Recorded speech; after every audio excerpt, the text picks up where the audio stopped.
The man's hands trembled as he counted the $100 bills onto the polished mahogany reception desk of the Brown Palace Hotel. 220 bills, each one crisp and new, forming neat stacks that caught the golden afternoon light filtering through the hotel's famous atrium skylight. Lars Whitmore, the night manager who had stayed late to cover for a sick colleague, watched those shaking hands with the practiced neutrality of someone who had seen everything in 32 years of Denver hospitality. But something about this transaction made the skin on the back of his neck prickle with an unease he couldn't name. $22,000, the man said quietly, his voice barely above a whisper. He was perhaps 14.5, with the kind of exhaustion etched into his face that spoke of sleepless nights and impossible decisions. His coat was expensive but wrinkled, his shoes polished but scuffed at the heels. The wedding ring on his left hand caught the light as he pushed the final stack forward. 3 weeks. Room 1201. And I need absolute privacy. Lars's fingers hovered over the money. In all his years at the Brown Palace, Denver's crown jewel of historic luxury, standing proud since 1892 on the corner of 17th and Tremont, he had processed countless unusual requests.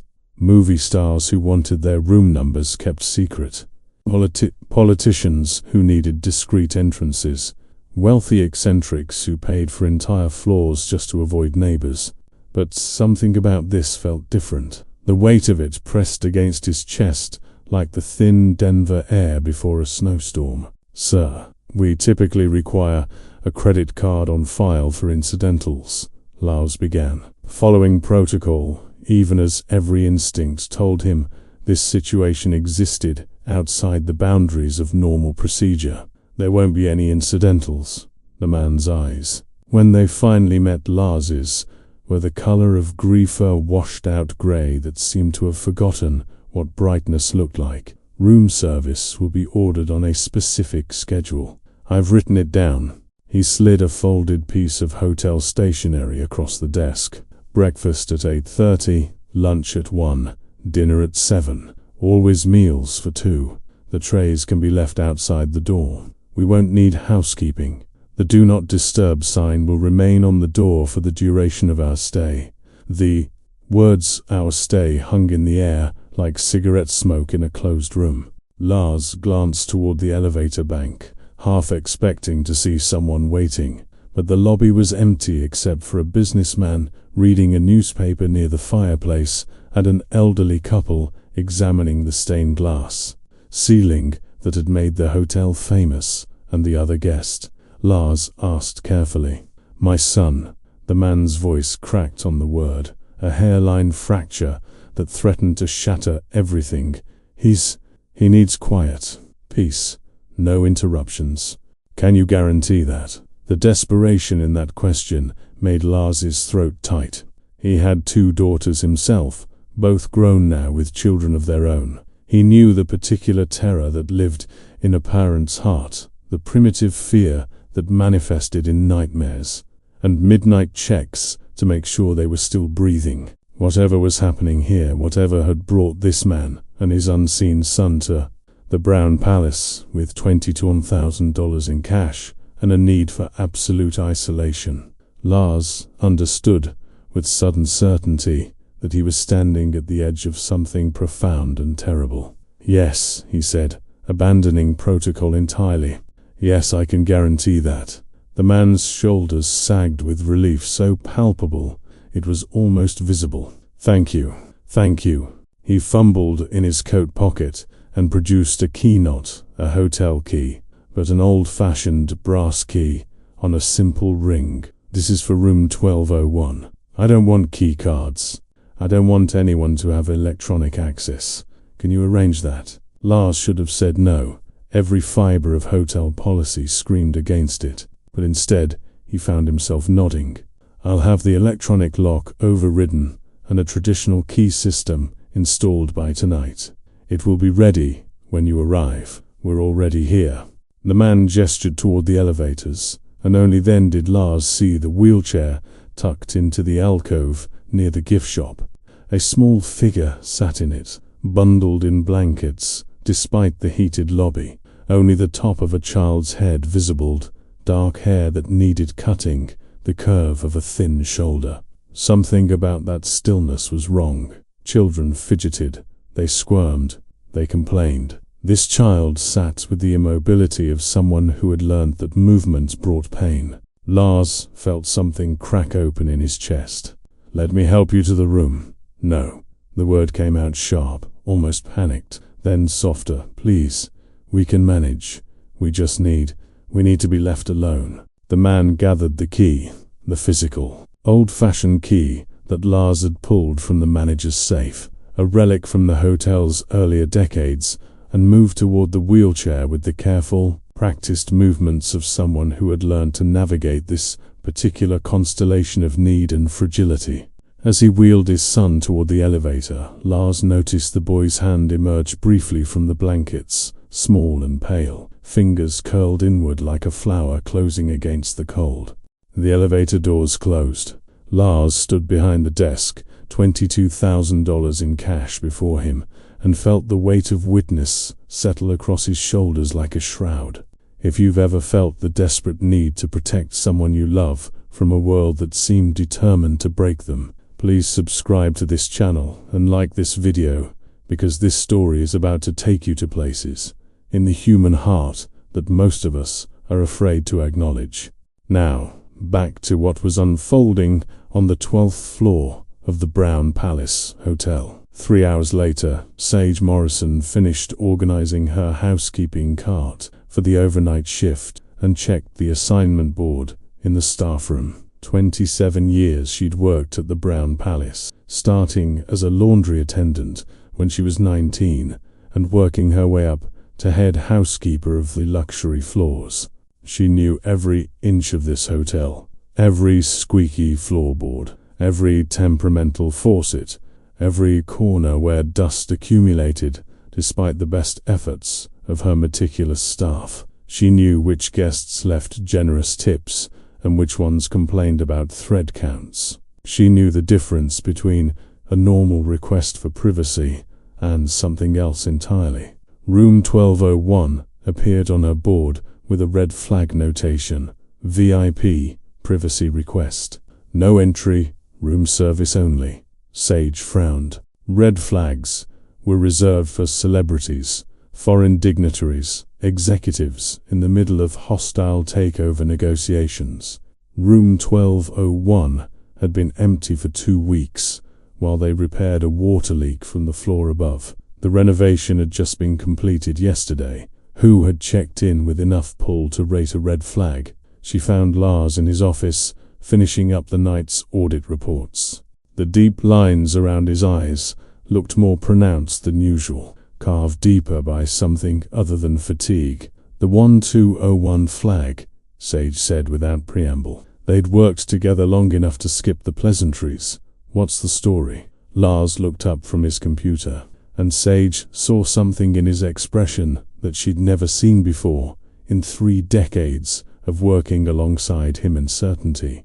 Lars Whitmore was Denver hospitality royalty, a man who could handle drunk celebrities, international incidents, and blizzards that shut down the entire city with the same unflappable calm. But now he looked like someone who had just agreed to something he didn't fully understand and was beginning to regret it. "Father and son," he said finally. 3 weeks stay. Paid in cash. They want absolute privacy. No housekeeping, no interruptions, no exceptions. 3 weeks with no housekeeping. Sager's professional pride bristled. "Lars, you know what happens to a room that's not serviced for 3 weeks. The bathroom alone, I know." He held up a hand. "But this is different. I don't know how to explain it, but ... He trailed off, staring at something Sage couldn't see. "The boy. The son. There's something wrong with him. Sick, I think. Maybe dying." The word hung between them like a bell that couldn't be unrung. Sage felt her irritation dissolve into something softer and more complicated. She thought of her own grandson, 8 years old and perfect, who had stayed with her last summer and turned her orderly house into chaos. She thought of how she'd complained about the noise, the mess, the endless energy, and how she would give anything to have that chaos back if it were ever taken away. "They're going to need clean towels at least," she said quietly. "Fresh linens, basic supplies." The father specifically requested that the "Do Not Disturb" sign remain on the door for the entire stay. "But room service will be delivering meals 3 times a day. Maybe you could coordinate, leave supplies with the food trays." Sage nodded slowly. "What room service schedule?" Lars handed her the paper the man had provided. Sage scanned it. Breakfast, lunch, dinner, all precisely timed. And then she saw the notation that made her throat constrict. "Meals for 2. Duplicate place settings. No substitutions.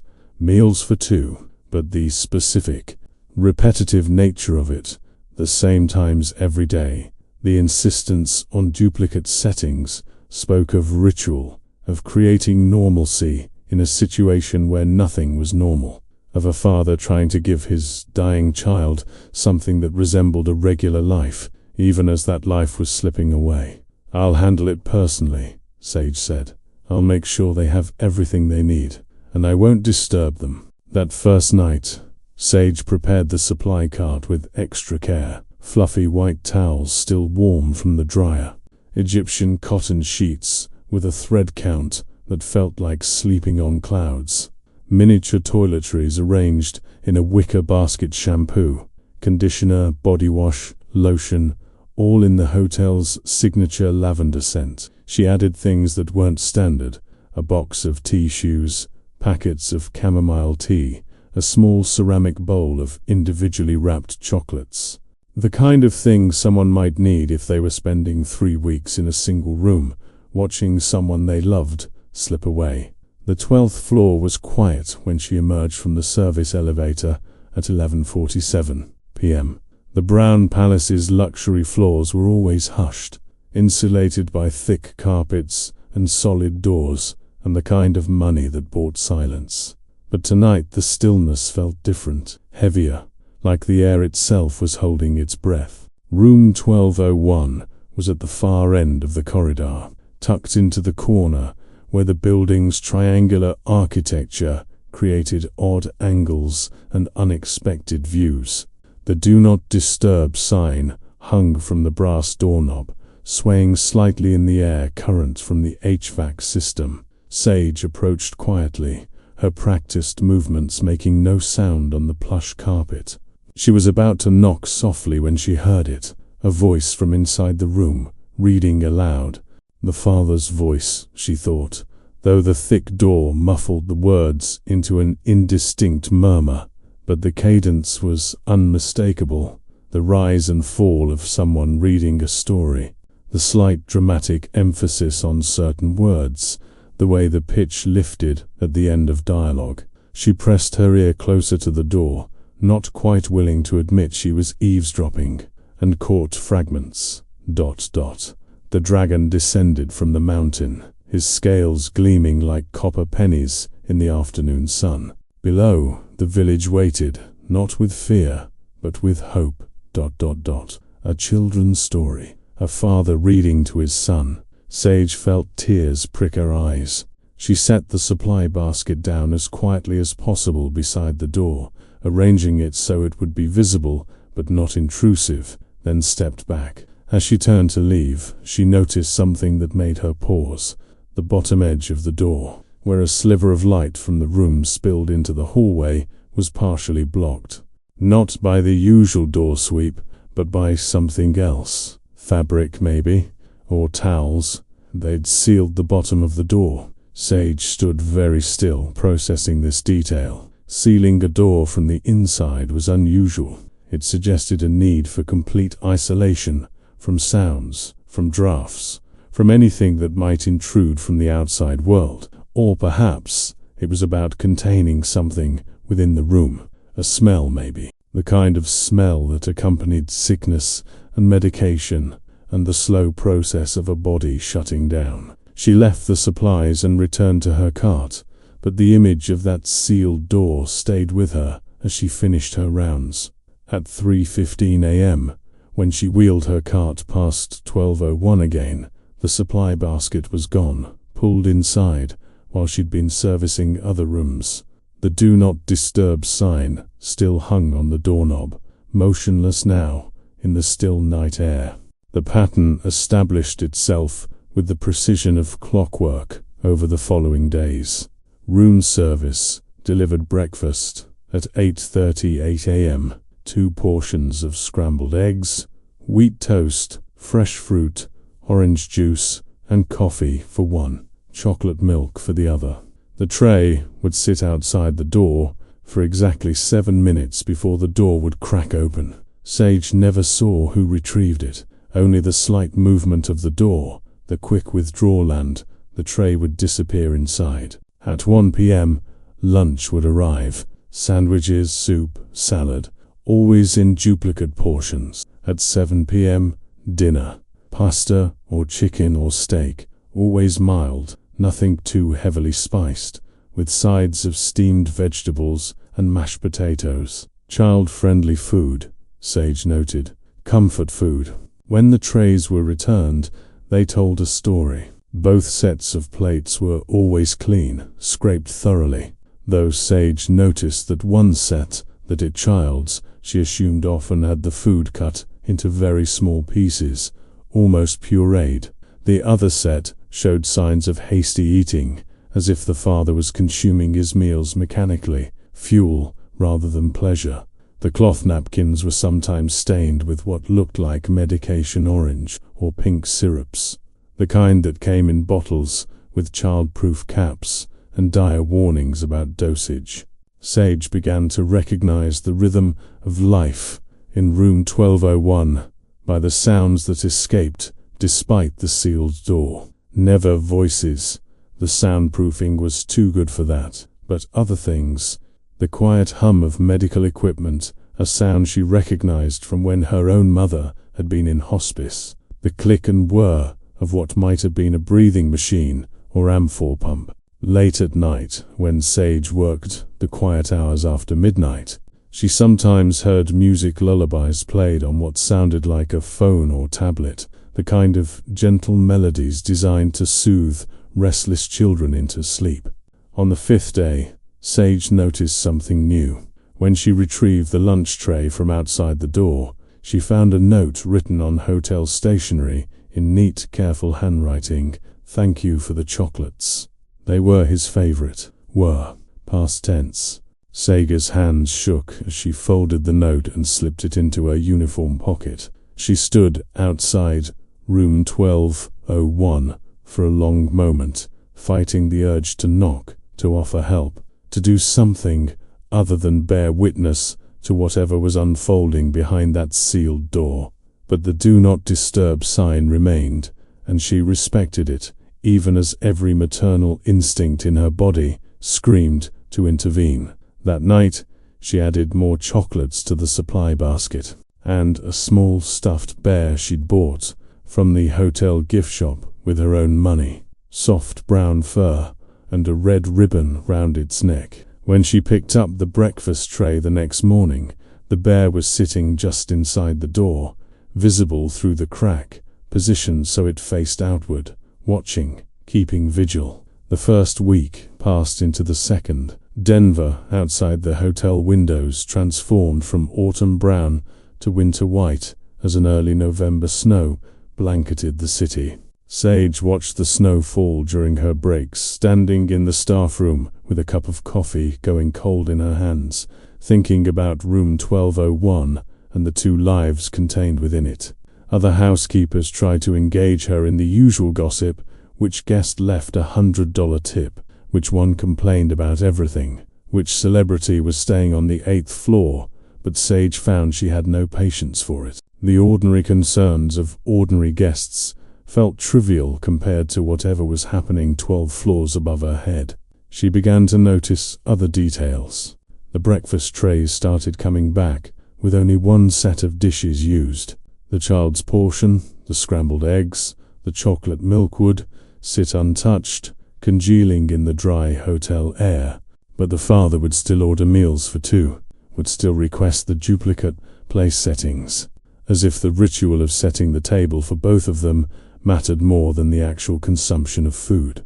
The room service staff began to whisper. Maria, who worked the morning shift, told Sage in hushed Spanish that she'd heard crying from behind the door when she delivered breakfast on the 9th day. Not the child, the father. Deep, wrenching sobs that sounded like they were being torn from somewhere below the ribs, from the place where hope lived and died. On the 11th day, Sage was restocking her supply cart in the service corridor when she heard the freight elevator chime. The doors opened and a man emerged, not the father from room 1201, but someone else, someone medical. She recognized the markers, the exhaustion that came from too many hours and too many losses, the way he carried his medical bag like a burden, the expression of carefully maintained neutrality that healthcare workers developed as armor against the constant presence of suffering. "I'm looking for room 1201, he said to Sage. "I'm Dr. Palmer. I'm expected." Sage directed him, then found an excuse to be on the 12th floor 20 minutes later, organizing the linen closet with the door cracked open so she could hear. Dr. Palmer emerged from room 1201, looking older than when he'd entered. He stood in the hallway for a long moment, his hand still on the doorknob, his head bowed. Then he took out his phone and made a call, his voice barely audible. "Yes, it's me. I've examined him. Maybe a week, maybe less. The father understands. He's handling it as well as anyone could. Yes. No, he refuses hospital admission. He wants to stay here. I've increased the morphine. That's all we can do now. That's all anyone can do." Sage closed the linen closet door very quietly and stood in the darkness, among the clean sheets and towels, pressing her hand against her mouth to muffle the sound of her own grief. She'd known, of course. From the beginning she'd known. But knowing in the abstract was different from hearing it confirmed by a doctor's clinical assessment. Maybe a week, maybe less. A child was dying in room 1201, and his father had brought him here to the Brown Palace, to this expensive corner of Denver, luxury to die in beauty, rather than in the sterile fluorescence of a hospital room, to count down his final days somewhere that felt special. Somewhere that might carry better memories than antiseptic and beeping monitors and the pitying looks of nurses who had seen it all before. When Sage delivered the fresh supply basket that night, more towels, more tissues, a small vase with a single white rose, she found another note. "Tell whoever chose the rose." He smiled when he saw it. "Thank you for that." He smiled, present tense this time. Still alive, still capable of finding small moments of joy in the slow march toward the inevitable. Sage kept that note, too.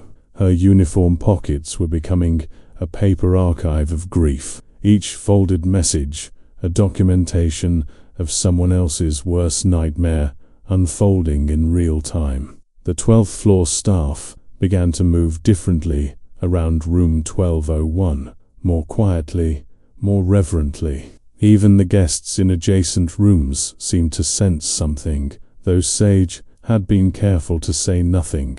But sorrow had a weight, and that weight pressed down on the entire corridor, turning it into something like a chapel, a sacred space where ordinary noise felt like desecration. On the 14th day, Sage was on her evening rounds when she heard something that stopped her mid-step. Laughter, faint but unmistakable, filtering through the sealed door of room 1201. A child's laughter, thin and breathy but genuine, mixed with the deeper warmth of the father's chuckle. She stood frozen in the hallway, her cleaning supplies forgotten, listening to that miraculous sound. How long had it been since that child had laughed? How much effort had it cost him to produce that small burst of joy? And how desperately must the father be clinging to that sound, storing it away in the vault of memory, knowing it might be the last time he heard it. The laughter faded. Sage continued her rounds with tears streaming down her face, invisible in the dim lighting of the luxury corridor. But on the 15th day, something changed. Sage arrived for her evening shift to find Lars in the security office, staring at the closed-circuit monitors with an expression of deep unease. He gestured her over without speaking, rewinding the footage to show her what he'd seen. The timestamp read 2:47 p.m. between lunch and dinner, during the quiet afternoon hours. The camera covering the 12th floor hallway showed the door to room 1201, opening slowly, carefully. The father emerged alone, looking both directions down the corridor, like a fugitive checking for pursuit. He was thinner than Sage remembered from the brief glimpse she'd caught that first day, his clothes hanging loose, his face haggard with exhaustion and grief. He carried something wrapped in a hotel bathrobe, something small and rectangular. The man walked to the window at the end of the hallway, one of the Brown Palace's famous views, looking out over the Denver skyline toward the mountains. He stood there for several minutes, just staring out at the city below, the mountains in the distance, the vast Colorado sky. Then he did something strange. He opened the bathrobe bundle and revealed what looked like a child's drawing, crude and colorful, the kind of art that gets displayed on refrigerators with pride regardless of its actual quality. The man held the drawing up to the window, pressing it against the glass. The late afternoon sun illuminated it from behind, and even on the grainy security footage, Sage could make out the image, a stick figure and a larger stick figure, holding hands under a circular yellow sun. The man stood like that for nearly 10 minutes, holding his son's artwork against the window, letting the sunlight pour through it. Then he carefully rewrapped it in the bathrobe, looked both directions again, and slipped back into room 1201. Why would he do that? Lars asked quietly. Why bring a drawing out to the hallway window? Sage understood immediately. The window in their room. Something's wrong with it. They looked at each other, and Sage saw her own growing concern reflected in Lars's expression. We should check, he said. Not inside the room, but the window from outside, from the maintenance access. 20 minutes later, Sage and Lars stood on the metal grating of the exterior maintenance platform that wrapped around the 12th floor of the Brown Palace. The wind at this height was vicious, cutting through Sage's uniform and stealing the breath from her lungs. Denver in November was unforgiving, the cold, dry and penetrating, the kind that made your bones ache. They edged along the platform until they reached the corner windows of room 1201. What they saw made Sage's blood run cold. The window, a large casement window that should have been able to open at least partially for ventilation, had been sealed. Not just closed, but sealed. From the inside, someone had applied layers of industrial-grade thermal insulation tape, the kind used for winterizing old buildings. The tape covered the edges of the window completely, creating an airtight seal. But worse than that, much worse, was the additional layer. Metal brackets had been screwed into the window frame from the inside, and between the brackets, a thin sheet of what looked like plywood had been secured. The window was not just sealed, it was blocked, completely. Whatever view might have existed from room 1201 had been obliterated, replaced by blank wood. Jesus Christ, Lars breathed, his words torn away by the wind. When did this happen? Had to be before they arrived, Sage said, her mind racing. He must have requested it. Specifically requested that the window be sealed and blocked before they checked in. But why? Why would anyone? Lars stop, realization dawning. The drawing. He's bringing his son's artwork out to the hallway window because the boy can't see the sun from inside their room. They stared at the blocked window, and Sage felt the full horror of it settle over her like the falling snow. A child spending his final days in a hotel room with no view, no sunlight, except what filtered through the doorway during the brief moments when meals were delivered. No glimpse of the Denver sky, the mountains, the world beyond the walls that had become his final prison. "We have to talk to him," Laos said. "We have to explain that we can unseal the window, that the boy could have natural light, a view, something beautiful to look at during." He couldn't finish the sentence. "He knows," Sage said quietly. "He requested this. He must have had a reason. What reason could possibly justify? Maybe he can't see it." The words came out before Sage fully understood what she was saying, but as soon as she spoke them, she knew she was right. Maybe the child is blind, or the light hurts him, or maybe... double quotes, she trailed off, thinking of the medical equipment sounds she'd heard. The morphine the doctor had mentioned, the way the meal portions had changed as the child ate less and less. Maybe moving him to the window would cause too much pain. Maybe the father sealed it so his son wouldn't know what he was missing, so he wouldn't spend his last days longing for something he couldn't have. They stood on that freezing maintenance platform, buffeted by wind that smelt of snow and car exhaust and a million lives being lived in the city below, and understood that they were witnessing something that transcended their comprehension. A father's terrible love, making choices that must have felt like cutting off his own limbs, creating a small, isolated world where his dying child could exist without the constant reminder of everything beyond his reach. "What do we do?" Laos asked. "Nothing," Sage said. "We respect their privacy. We honor what he's trying to do, and we pray that when this is over, he can live with the choices he made." They climbed back inside, cold and shaken, and never spoke of the blocked window again. But Sage couldn't unsee it. That night, lying in her own bed in her small apartment in Capitol Hill, she stared at her ceiling and thought about room 1201, about a child who would never see another sunrise, about her father who had sealed away the world to make his son's death bearable. The 17th day arrived with fresh snow and plummeting temperatures. Sage came to work to find the breakfast tray from room 1201 sitting untouched outside the door, both sets of plates still full, the food cold and congealed. The lunch tray, delivered at 1 p.m., remained in the hallway for 3 hours before finally being pulled inside, the food still uneaten.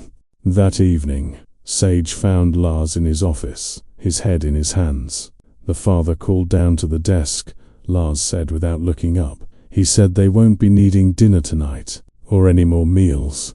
He said to cancel the room service for the remainder of their stay. The silence that followed felt absolute. Sage sank into the chair across from Lars's desk, her legs suddenly unable to support her weight. "How long do they have left on the reservation?" she asked, though she already knew the answer. 4 days. 4 days. The child wasn't expected to live for more days. "Does he need anything?" Sage asked. "Medical support, pastoral care. We have contacts." He said no.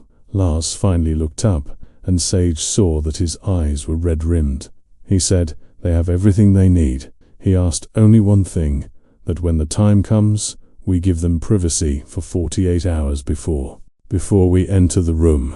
He said he'll notify the front desk when he's ready, but he needs time alone with his son, after... But icy field hung in the air like a tombstone. Sage nodded, unable to speak. They sat in silence for a long time, two people who had devoted their lives to hospitality, to making strangers comfortable, to providing service and luxury, and all the temporary pleasures that money could buy. But none of it mattered now. All their training, all their experience, all the 5-star standards and award-winning service meant nothing in the face of what was happening on the 12th floor. That night, Sage left her final supply basket outside room 1201. Inside, she placed fresh towels, extra blankets, bottles of water, packets of tea, and a handwritten note. "We are here if you need us. You are not alone. You will never be alone." The next morning, the basket remained untouched in the hallway. The day after that, it was still there. On the 20th day, the hotel staff moved through their routines with a collective held breath. Room 1201 had gone completely silent. No sounds of medical equipment, no music, no voices. The Do Not Disturb sign hung on the doorknob like a flag of surrender. Sage finished her evening rounds and stood outside the door, her hand raised to knock, her entire body aching with the need to offer comfort or help or something. But the father had asked for privacy, and she would honor that request, even if it killed her. She was turning to leave when she heard it, a sound so soft she almost missed it.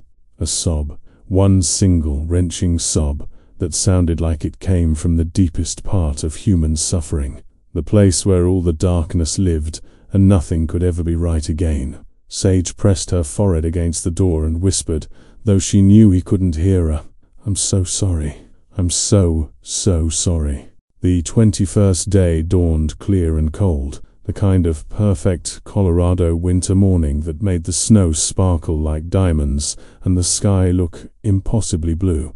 Sage came to work dreading what she might find, but the day passed without incident. No calls from room 1201, no requests, just silence, vast and terrible. At 11:43 p.m., as Sage was finishing her shift, the front desk phone rang. Lars answered, listened for a long moment, then simply said, "I understand. Take all the time you need." He hung up and met Sage's eyes across the lobby. She walked over slowly, her heart hammering against her ribs. "He's gone," Lars said quietly. "The boy passed away sometime this evening. The father is ... He's staying with him. He asked that we not enter the room for 48 hours. He'll let us know when he's ready." Sage felt her knees buckle, and Lars caught her arm, steadying her. They stood together in the quiet lobby of the Brown Palace, two strangers connected by their proximity to someone else's unbearable loss, and wept. The 48 hours that followed were the longest of Sage Morrison's 27 years at the Brown Palace Hotel. Time seemed to move differently on the 12th floor, thick and syrupy, each minute stretching into something that felt like hours. The hotel continued its operations around the silent grief contained within room 1201. Guests checked in and out. Business meetings convened in the conference rooms, wedding parties celebrated in the ballroom. Tourists snapped photographs of the famous stained glass ceiling, but Sage moved through it all like a ghost, her mind perpetually fixed on that sealed door and what lay behind it. She couldn't stop thinking about the father. What was he doing during those 48 hours? Was he holding his son's body, unable to let go? Was he talking to him, telling him stories that would never be heard? Was he simply sitting in that room with the blocked window, surrounded by the medical equipment that no longer served any purpose, trying to memorize every detail of his child's face before the world forced him to let go? Sage had seen grief before. Her own mother had died when Sage was 32, a long, slow decline into dementia that had stolen her personality piece by piece until the woman in the hospice bed was a stranger wearing her mother's face. Her husband had left her after 15 years of marriage, and she'd grieved that loss too, the death of a future she'd imagined, the particular loneliness that came from sleeping alone after years of shared warmth. But what was happening in room 1201 was grief of a different magnitude entirely. The death of a child reversed the natural order of the universe. Parents weren't supposed to bury their children. The very fact of it was an obscenity, a violation of the fundamental contract between humanity and whatever force governed existence. On the second night of the 48-hour vigil, Sage found herself standing outside room 1201 at 2:17 a.m., her hand hovering over the door but not touching it. The hallway was empty, the other guests long since asleep, the hotel wrapped in the particular silence that came in the dead hours between night and morning. She'd told herself she was just checking, just making sure everything was secure, but that was a lie. The truth was, she needed to be close to it, to bear witness, even if that witness was nothing more than standing outside a closed door. She pressed her ear against the wood, listening. For a long time there was nothing. Then, so faint she might have imagined it, the sound of someone humming, a lullaby maybe, or a hymn. The melody was wordless and broken, interrupted by long pauses where Sage imagined the father struggling to remember the next note, or simply overwhelmed by the weight of what he was doing. Sage slid down to sit on the carpet, with her back against the wall opposite room 1201, her knees drawn up to her chest. She stayed there for 3 hours, keeping vigil from outside, while the father kept vigil within. Two people connected by their proximity to death and their absolute inability to change what had happened. As dawn began to lighten the windows at the end of the hallway, Sage finally stood, her joints stiff and aching from the cold floor. She placed her hand flat against the door of room 1201, palm pressed to the wood, and whispered, "Whatever happens next, you did everything you could. Everything." And he knew he was loved. That's what matters. That's all that matters in the end. She didn't know if the father could hear her. Probably not. But she needed to say it anyway. Needed to send that message out into the universe, in case some fragment of it might reach the broken man on the other side of that door. The phone call came at 4:37 p.m. on the afternoon of the second day. Sage was in the housekeeping office, pretending to organize supply inventories while actually staring blankly at a spreadsheet she couldn't focus on. Lars appeared in the doorway, his face ashen. "He's ready," Lars said. "He's leaving the room now. He asked that we wait 1 hour before entering. He doesn't want to be here when we ... when we go in." Sage stood up so fast, her chair rolled backward and hit the wall. "Is he okay? Does he need help?" "We should." He said no. No help, no assistance. He just wants to leave. They moved together toward the lobby, arriving just in time to see the elevator doors open on the 12th floor. The man who emerged looked like he'd aged decades in 3 weeks. His face was hollow, eyes sunken into deep purple bruises of sleeplessness and crying, cheeks covered in patchy stubble. His clothes hung on a frame that had lost easily 20 pounds.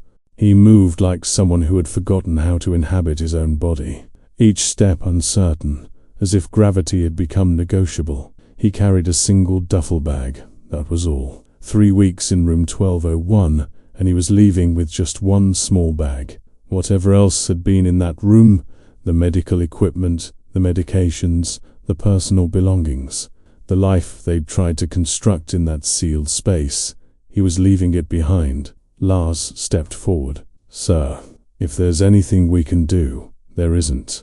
The man's voice was hoarse, scraped raw, barely above a whisper. "But thank you for the privacy, for the respect, for letting us have this time." He fumbled in his coat pocket and pulled out the brass key to room 1201, holding it out with a shaking hand. "You'll find there are some things in the room. Instructions. Please read them before you do anything else." Lars took the key. "Sir, regarding the arrangements for your son, we have contacts with funeral homes, grief counselors, whatever you might need. It's been handled." The man's eyes were distant, focused on something far beyond the ornate lobby. "Everything's been handled. I just need to go now. I need to leave before I can't anymore." He moved toward the front entrance with the mechanical precision of someone operating an autopilot. Every ounce of conscious thought devoted to the simple task of putting one foot in front of the other. As he reached the revolving door, he paused and turned back, his gaze finding Sage where she stood near the front desk. "The supplies," he said. "The chocolates, the rose, the bear. Tell whoever did that, ... Tell them it mattered. In the end, when nothing else did, those small kindnesses mattered." Then he was gone. disappearing into the grey Denver afternoon, swallowed by the city and the snow that had started falling again. Sage watched through the hotel's front windows as he climbed into a taxi that had been waiting at the curb. The cab pulled away, and she felt something tear inside her chest, the particular pain that came from knowing you'd never see someone again, that their story had intersected with yours for this brief, terrible moment, and now they were spinning away into their own future of grief, and somehow continuing to live despite the impossibility of it. Lars looked down at the brass key in his hand. 1 hour, he said quietly. Then we go up. They waited in Lars's office, neither of them speaking, watching the clock on the wall tick through the slowest 60 minutes of Sage's life. Other staff members knew something significant was happening, the tension in Lars's shoulders, the tears Sage couldn't quite hide, the way they both kept staring at nothing, but no one asked questions. The Brown Palace Hotel had trained its staff well in the art of discretion. At exactly 5:37 p.m., Lars stood. It's time. They rode the elevator to the 12th floor in silence. The hallway stretched before them, and Sage noticed that the other guests had emerged from their rooms, a businessman in his 50s, a young couple who looked like they were on their honeymoon, an elderly woman with snow-white hair. They stood in their doorways or in the corridor itself, watching as Lars and Sage approached room 1201, their faces solemn with an understanding that transcended words. Somehow, they knew. The grief had been so powerful, it had seeped through walls and doors, had announced itself to everyone within proximity. Death had a presence, and you couldn't hide it, no matter how thick the walls or how discreet the service. Lars inserted the brass key into the lock. His hand shook. Sage put her hand over his, steadying him, and together they turned the key and pushed open the door. The smell hit them first, not the smell of death, which Sage had been dreading, but something else entirely. Lavender, the hotel's signature scent, but concentrated, as if someone had used an entire case of the toiletry products. Underneath it, the clinical smell of medical-grade disinfectant. Someone, the father, obviously had cleaned, meticulously, obsessively. Every surface gleamed. The floor was spotless. The bathroom was pristine. The room was empty. Not just empty of people, but empty of everything. The medical equipment was gone. The personal belongings, packed away. The bed was made with military precision, the corners tucked so tightly you could bounce a quarter off them. The only indication that anyone had been here at all was a single sheet of hotel stationery placed on the desk, weighed down by a room service fork to keep it from being disturbed by the air current from the still open door. And the walls. Sage stepped fully into the room, Lars behind her, and her breath caught in her throat. On the wall beside the bed, someone had drawn marks. Kali marks, she realized after a moment, but not the traditional groups of 5 with a diagonal line through 4. These were single vertical lines, each one carefully drawn in what looked like washable marker, the kind you could buy for children, safe and non-toxic. 21 lines total, arranged in 3 rows of 7, 21 days. The entire length of their stay, counted and marked like a prisoner tracking time until release. Except this wasn't a prison sentence ending in freedom. This was a father counting down the days his son had left, each mark a memorial to 24 hours they'd managed to survive together. Above the tally marks, in the same careful handwriting she'd seen on the notes left with the room service trays, someone had written, "Days of Grace." Sage felt her knees buckle, and Lars caught her, his arm around her shoulders. They stood together, staring at those 21 marks, and the weight of them was crushing. Each line represented a day of hope and despair, of morphine doses and story time, of meals for 2 that became meals for 1, of a father trying desperately to make his son's final days something other than a slow march toward oblivion. The letter, Lars said hoarsely, gesturing toward the desk. They approached it like archaeologists uncovering something sacred. The sheet of hotel stationery was covered in the same neat handwriting, the letters small and precise, as if the writer had wanted to fit as much as possible onto the single page. To whom it may concern, my son's name was Daniel Harrison Matthews. He was 7 years old, and he died in this room on November 19th at approximately 6:15 p.m. By the time you read this, his body will have been removed by the funeral home I contracted with 3 weeks ago when I first made the reservation. They came at 3 p.m. today, while he was still warm. I couldn't let him get cold. I couldn't. Daniel had Ewing's sarcoma, bone cancer. Diagnosed when he was 5, fought it for 2 years with every treatment available, every experimental drug, every surgery. In the end, none of it mattered. The cancer won. It always wins with these aggressive childhood cancers.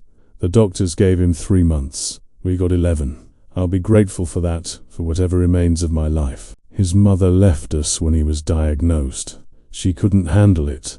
The treatments, the hospital stays, the knowledge that she was watching her child die. I don't blame her. Sometimes I think she was smarter than me, because she escaped before the worst of it. But I stayed, because what else could I do? He was my son, my entire world. And when your world is dying, you don't leave it. You stay until the very end. I brought him here because he asked me to. He'd never stayed in a hotel before, we couldn't afford it, and when he was sick, we were always in hospitals or at home. But he saw a picture of the Brown Palace in a magazine someone left in his hospital room, and he asked if we could go there, just once, just to see what it was like to be somewhere beautiful. I used everything I had, sold my car, emptied our savings, borrowed from my brother to give him these 3 weeks.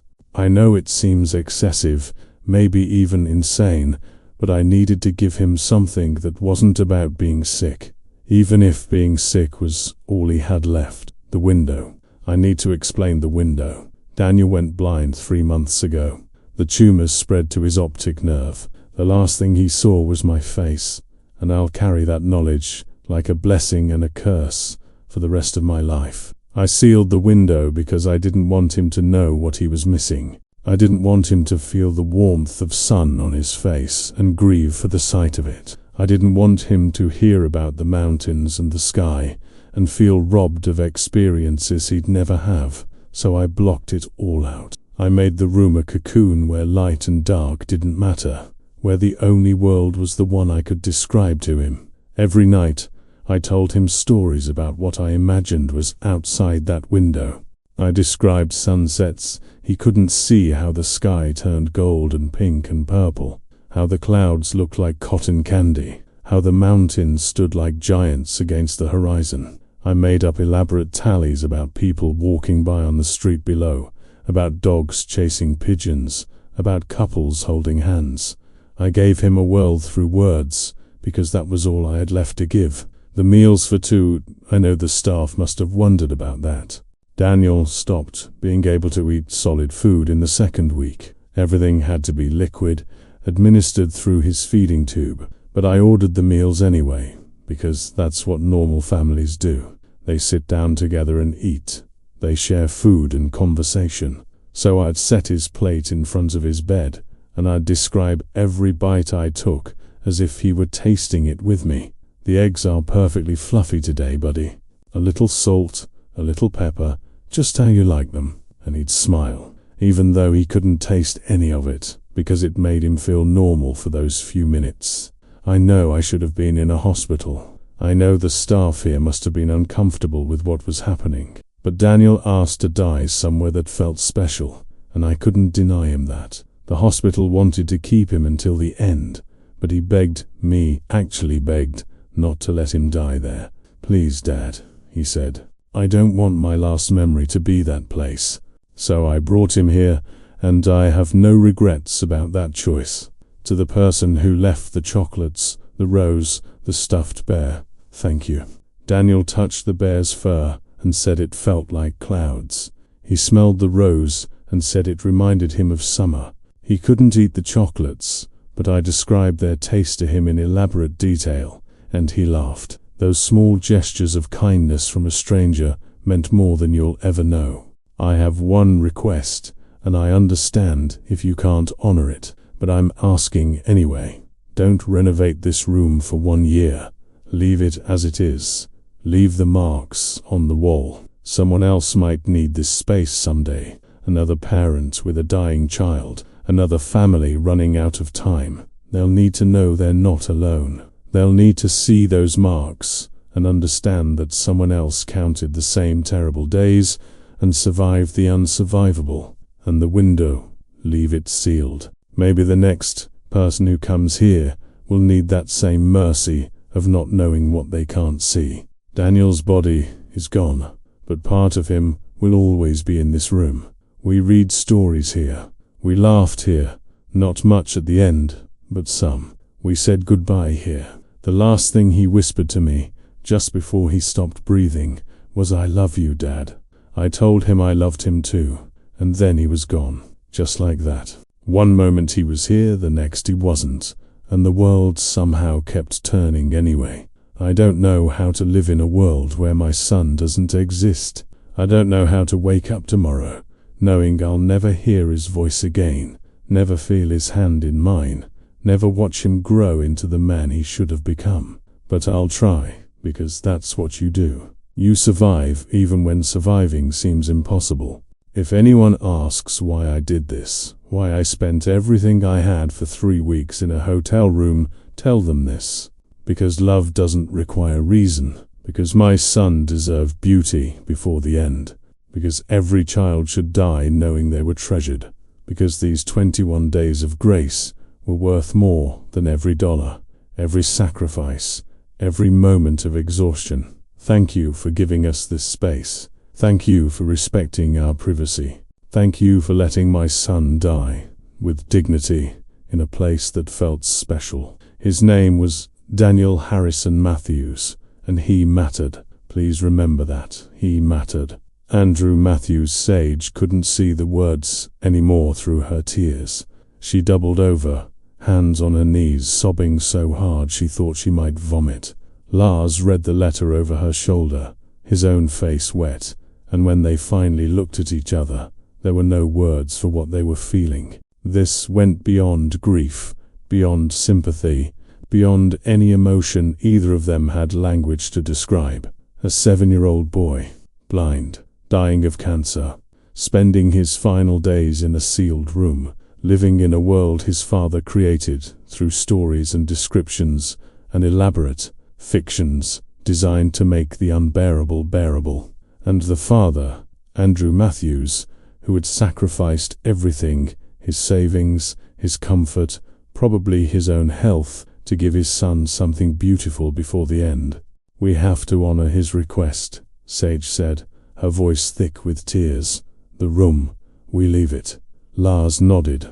I'll talk to management. I'll make sure they understand. They stood in that empty room for a long time, reluctant to leave, as if their presence was a final tribute to what had happened here. Sage walked to the sealed window, running her fingers over the industrial tape and the metal brackets that held the plywood in place. She thought about Andrew Matthews spending their first night here, installing these barriers while his blind son slept, creating a world where the absence of sight wouldn't feel like loss. Look, Lars said suddenly, his voice strange. Sage turned. He was standing by the bathroom staring at something. She joined him and followed his gaze to the mirror above the sink. Someone had written on it, in what looked like shower steam words that had dried into faint residue but were still visible when the light hit them right. Tell him the sunset was beautiful. Tell him I saw it for both of us. Sage pressed her hand over her mouth, a fresh wave of grief crashing over her. In his final moments, blind and dying, Daniel had asked his father to see something beautiful, and Andrew had given him that gift through the only means he had left, imagination and love and a desperate fiction that things were okay when nothing was okay. They left the room finally, pulling the door closed and locking it with hands that shook. The guests who had been watching from the hallway approached slowly, their faces full of questions. "There was a child," Lars said simply. "He passed away. His father asked that we respect their privacy. That's all we can say." The businessman nodded slowly. The honeymoon couple clutched each other, tears in their eyes.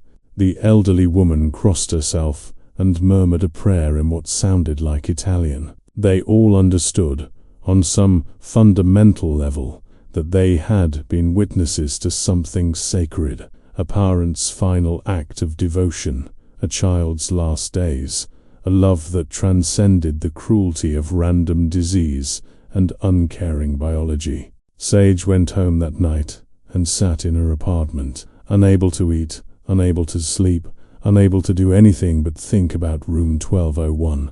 At 2 a.m., she got up and wrote her own letter, not to anyone in particular, just to organize her thoughts, to process what she'd witnessed. "I always thought my job was about clean sheets and fresh towels and making sure the amenities were stocked. I thought I was in the hospitality business, taking care of guests who wanted luxury and comfort. But tonight, I understand that what I really do is hold space for people during the most important moments of their lives.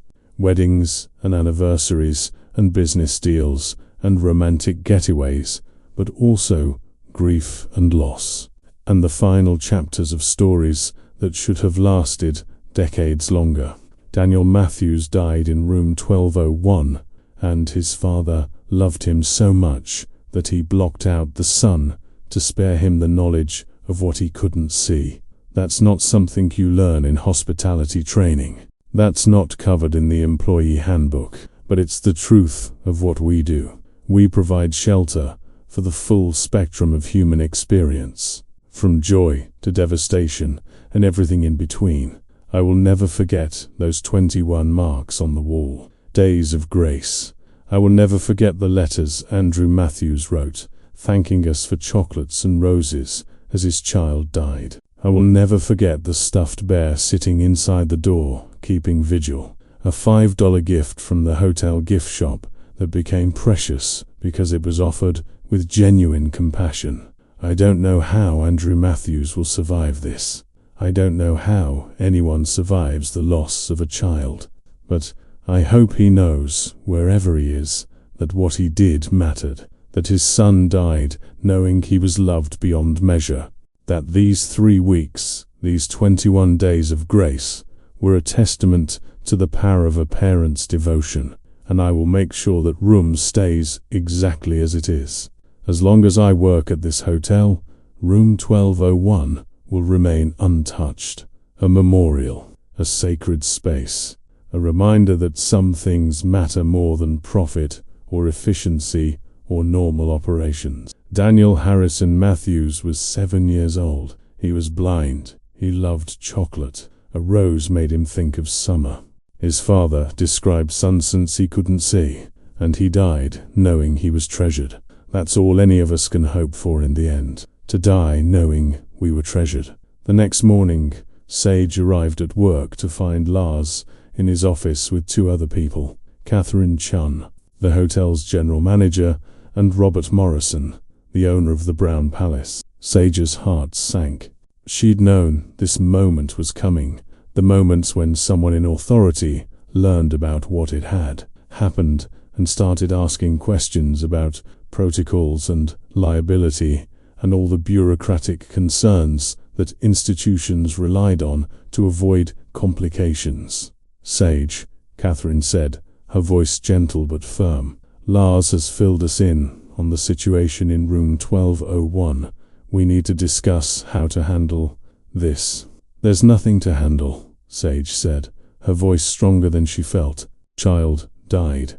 His father made arrangements with a funeral home. The body was removed properly. The room is clean. It's finished. Except for the father's request that we not renovate the room for a year," Robert Morrison said. He was in his 60s, silver-haired and distinguished, a 4th-generation hotelier who had devoted his entire life to the Brown Palace. That's an unusual request. It's a request we should honor, Sage said firmly. She looked Robert Morrison directly in the eyes, something employees rarely did, and spoke with a conviction that surprised even her. That man spent $22,000 in cash to give his dying son 3 weeks somewhere beautiful. He thanked us for $5 chocolates from the gift shop. He apologized for the inconvenience, and his child died in that room counting the days until the end. The absolute least we can do is honor his wish to leave the room untouched. Silence filled the office. Catherine and Robert exchanged a glance. "Show me the letter," Robert said finally. Lars handed him the sheet of stationery. Robert Morrison read it slowly, his expression unchanging, though Sage saw his hand tremble slightly. When he finished, he folded the letter carefully and handed it back to Lars. "The room stays," he said. 12 months, as requested. After that, we'll reassess. But for now, room 1201 is permanently off the booking system. He looked at Sage. "Thank you for bringing this to our attention properly. And for the chocolates. The small things matter most, especially at the end." Sage felt relief wash over her. "Thank you, sir." "No," Robert said quietly. "Thank you, all of you, for showing that hospitality is about humanity first and business second." The Brown Palace Hotel officially listed room 1201 as undergoing renovation for the next 12 months. The rest of the 12th floor continued normal operations, but that one corner room remained locked, the brass key stored in Lars's office safe. Sage checked on it weekly, unlocking the door and stepping inside to make sure everything remained undisturbed. The tally marks stayed on the wall. Days of grace. 21 lines that bore witness to something most people would never understand. A father's desperate attempt to create a normalcy in the face of the abnormal. To count time as if counting might somehow slow it down or make it matter more. Sage would stand in that room, surrounded by the lingering scent of lavender, and think about Daniel Matthews. She wondered what he had looked like, what his voice sounded like, what stories his father had read to him during those 3 weeks. She thought about Andrew Matthews too, and wondered if he was still alive, if he'd found any way to survive the unsurvivable. 3 months after Daniel's death, Sage arrived at work to find police officers in the lobby. Her heart stopped. She knew somehow, before anyone said a word. Detective Maria Rodriguez approached her gently. "Miss Morrison, we understand you were the head housekeeper dealing with room 1201, where a child named Daniel Matthews passed away in November." "Yes," Sage whispered. "We need to ask you about the father, Andrew Matthews.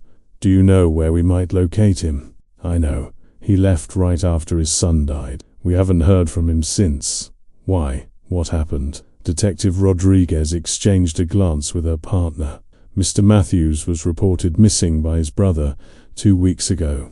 This morning, a jogger found a body on the banks of the South Platte River near Confluence Park. The identification on the body matches Andrew Matthews." The words hit Sage like a physical blow. She grabbed the edge of the reception desk to steady herself. How did he die?" "We're still investigating, but it appears he walked into the river during the cold snap we had last week. The coroner estimates he was in the water for about 3 days before being found. There's no indication of foul play. We believe... Detective Rodriguez hesitated, then continued with painful gentleness. "We believe he walked in deliberately. There was a note in his pocket, sealed in a plastic bag, to protect it from the water. It was addressed to his brother." "What did it say?" Sage asked, tears already streaming down her face. "I can't share the full contents, but the last line was, 'I'm going to find Daniel. I'm going to see the sunset with him. I'm sorry for your loss.'" After the police left, Sage walked slowly to the elevator and rode up to the 12th floor. She unlocked room 1201 and stepped inside. closing the door behind her. The room looked exactly as it had for 3 months, pristine, untouched, sacred. She walked to the sealed window and pressed her forehead against the plywood. Beyond it, she knew, was the Denver skyline and the Rocky Mountains and all the beauty that Daniel had never seen and Andrew had tried so desperately to describe. 2 people had sat in this room, a blind child and his devoted father, and created an entire world through words and imagination and the kind of love that doesn't end just because a heart stops beating. "You found him," Sage whispered to the empty room. "I hope you found him, and I hope you're finally watching that sunset together." She stayed in room 1201 for an hour, saying a prayer she wasn't sure she believed in, sending out into the universe the kind of desperate hope that had sustained Andrew Matthews through 21 impossible days. That somehow, somewhere, the story continued. That death wasn't the end, but just another doorway. That a father and son who had been torn apart by disease and grief were together again in some place where children didn't die and parents didn't have to count down the days until goodbye. When she finally left the room, she found an envelope had been slipped under the door. Inside was a letter from Andrew Matthews' brother, James. "Dear staff of the Brown Palace Hotel, I understand my brother Andrew and nephew Daniel stayed with you in November. I also understand that the police have informed you of Andrew's death. I wanted you to know some things that Andrew wouldn't have told you himself because he was a private man who didn't like to burden others with his pain. Andrew was a good man, the best man I've ever known. When Daniel's mother left, Andrew could have fallen apart, but instead he became both mother and father. He quit his job as an accountant to become Daniel's full-time caregiver. He learned to administer chemotherapy, change feeding tubes, manage pain medications, all the things nurses usually do. He devoted every moment of the last 2 years to making Daniel's life as full and happy as possible, despite the cancer. The 3 weeks at your hotel used up everything Andrew had. He sold his car, emptied his retirement fund, borrowed money from me that I never expected to be repaid. I argued with him about it. I told him it was foolish to spend so much on a hotel stay when Daniel was dying anyway.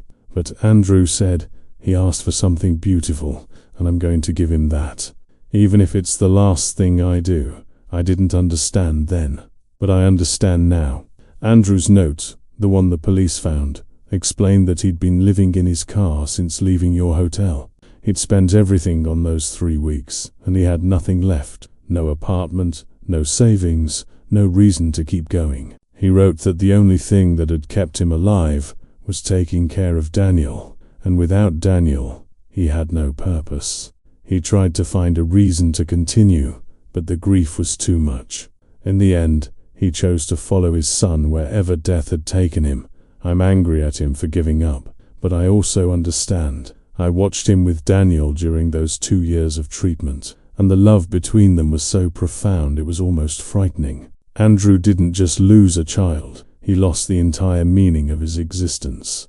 I'm writing to thank you for giving them those 3 weeks. Andrew's note mentioned the small kindnesses, the chocolates, the rose, the stuffed bear. He said those gestures reminded him that there was still goodness in the world, even when everything else was darkness.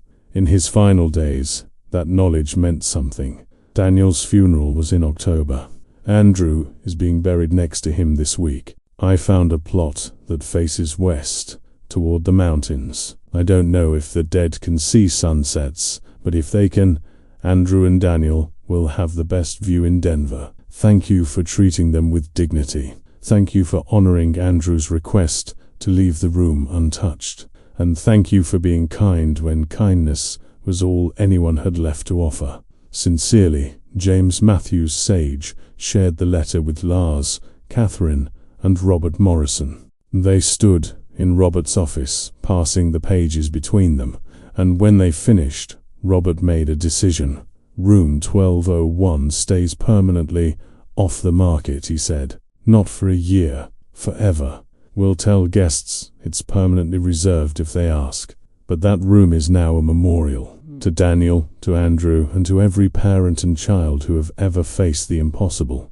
What if someone needs it? Kathina asked gently. What Andrew suggested in his letter. What if there's another family in similar circumstances? Robert considered this. Then we make an exception. But only for situations like theirs. Only for families who need a place where dying can happen with dignity. Over the following months, word of room 1201 spread quietly through the staff of the Brown Palace.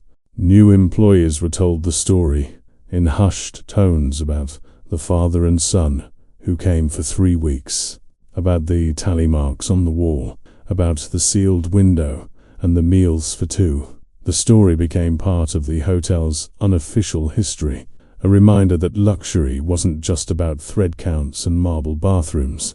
It was about providing sanctuary for human beings, navigating the best and worst moments of their lives. Sage developed a ritual. Every year on November 19th, the day Daniel had died, she would go to room 1201 with a room service tray prepared for two. She'd set it outside the door, just as she had during those 3 weeks when they were alive. 2 plates, 2 sets of silverware, 2 napkins, folded into perfect triangles. She'd leave it there for an hour, a symbolic meal for 2 people who no longer needed food but deserved to be remembered. The trays were never eaten, of course, but that wasn't the point. The point was to bear witness, to say out loud and through action, you were here, you mattered. Your story changed us, and we will never forget. 5 years after Daniel's death, on a snowy December evening, Sage was finishing her shift when Lars called her to the front desk. A woman stood there, thin, pale, with dark circles under her eyes, and the kind of exhaustion that came from carrying impossible weight for too long. This is Rebecca Hoffman, Lars said carefully. Her daughter Zoe is 80 years old. She has leukemia. Stage 4. The doctors have given her 2 weeks, maybe 3. Rebecca heard about room 1201 from a social worker who knew someone who knew someone. She's asking if ... double quotes. He trailed off, unable to finish the sentence. He didn't need to. Sage looked at Rebecca Hoffman and saw Andrew Matthews. The same desperation, the same grief, the same desperate need to give a dying child something beautiful before the end. Yes, Sage said immediately. Yes, of course. Room 1201 is yours for as long as you need it. Rebecca's face crumpled with relief. I can't. I don't have much money. I've spent everything on treatment, and there's no charge, Robert Morrison said, emerging from his office. He'd been listening, and his expression was soft with understanding. Room 1201 is complimentary for families in your circumstances. It always will be. That evening, Sage prepared the room personally. She cleaned every surface until it gleamed. She stocked the bathroom with fresh towels and toiletries. She placed a vase of white roses on the desk, not 1 rose, but a dozen, because Zoe should have abundance in whatever time she had left. She carefully dusted around the tally marks on the wall, days of grace, leaving them untouched. A message from one father to all the parents who would come after. You are not alone in this. Others have walked this terrible path. You can survive it, even when survival seems impossible. She hesitated at the sealed window. Part of her wanted to remove the barriers, to let light flood into the room. But then she remembered Andrew's letter. Maybe the next person who comes here will need that same mercy of not knowing what they can't see. She left the window sealed. Rebecca Hoffman and her daughter Zoe moved into room 1201 that night. Sage saw them only briefly, a woman who looked like she was being held together by will alone, and a small girl with no hair, wearing a pink nightgown, her eyes huge in a face that had forgotten how to look childish. The Do Not Disturb sign went up. The ritual began again. Meals for 2, delivered 3 times a day. Fresh supplies left outside the door. The quiet witness of a staff that understood They were hosting something sacred. Sage didn't know how long Zoe Hoffman lived in room 1201. She didn't ask, but she knew the moment the girl died because she felt it, a shift in the air on the 12th floor, a weight lifting and descending simultaneously. 3 weeks after they'd arrived, Rebecca emerged from the room, carrying a single small suitcase, looking like a woman who had been shattered and was now trying to figure out how to exist as fragments. But unlike Andrew Matthews, Rebecca survived. She left the Brown Palace and went back to her life, and Sage heard years later that she'd become an advocate for childhood cancer research, turning her grief into purpose. And room 1201 remained. Over the years, 4 more families stayed there, each one a parent with a dying child, each one desperate for a place where death could happen with dignity, each one adding their own marks to the room, not literally, because the original tally marks were never covered or removed, but energetically. The room became layers of grief and love and final goodness, a palimpsest of the worst moments in human experience met with the best of human compassion. Sage worked at the Brown Palace Hotel until she was 68 years old. On her final day before retirement, she stood in room 1201 one last time. The tally marks were still there. Days of grace faded now, but visible, a permanent reminder of Daniel and Andrew Matthews. She placed her hand flat against the sealed window and whispered, "I kept the promise. The room stayed, and I'll make sure whoever comes after me understands why it matters." Then she walked out, locked the door behind her, and handed the brass key to her successor, a young woman named Keisha, who had the same quiet compassion that Sage had brought to this work for nearly half a century. "Room 1201, Sage said, pressing the key into Keisha's hand. "It's sacred. Remember that. Whatever you do, remember that it's sacred." On the 12th floor of the Brown Palace Hotel in Denver, Colorado, room 1201 remains permanently off the booking system. The window is still sealed, blocked from the inside, protecting future occupants from the sight of things they can't bear to witness. The tally marks on the wall count 21 days of grace that became eternal. And every November 19th, someone from the housekeeping staff, first Sage, then Keisha, then whoever comes after, prepares a room service tray for 2 and places it outside the door. 2 plates, 2 sets of silverware, 2 napkins folded into perfect triangles. The tray is never disturbed, but that's not the point.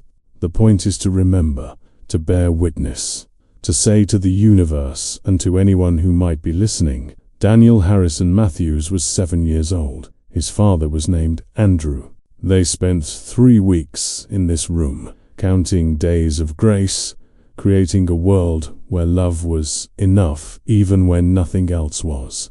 They died, separately, tragically, too soon, but the kindness shown to them in their final days mattered. The chocolates mattered, the rose mattered, the small gestures of humanity mattered, and room 1201 stands as a permanent reminder that we are measured not by our grand gestures, but by our small kindnesses in the face of someone else's unsurvivable grief. If you've ever experienced loss that felt impossible to survive, if you've ever wondered whether small acts of compassion matter in the face of overwhelming darkness, if this story touched something in your heart that you didn't know needed touching, please leave a comment sharing your thoughts. Subscribe to this channel to hear more stories that remind us of our shared humanity.